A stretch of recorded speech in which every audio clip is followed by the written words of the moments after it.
How he do it here. In today's video we're going to talk about cutting paver blocks with a handheld circular saw. The problem that you run into is that the circular saw blade is not deep enough to cut all the way through the block in one pass, so you end up having to flip the block.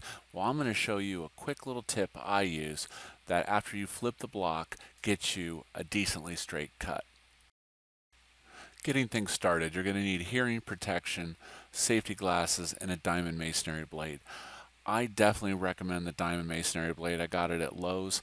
The diamond tipped ones will last a lot longer than the straight one, and you'll get your money's worth if you're going to be cutting a lot of blocks.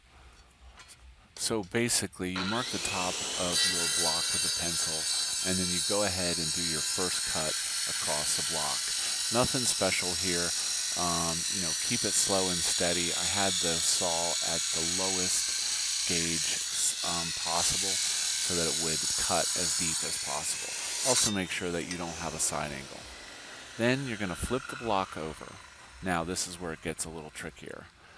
Basically you're going to try to line the blade up with the beginning of the cut, but here's where the trick is. You're going to adjust the angle of the saw until you see a nice steady stream pop out of the other side. You'll see the arrow coming up on the video. You see how it's poofing out of the crack?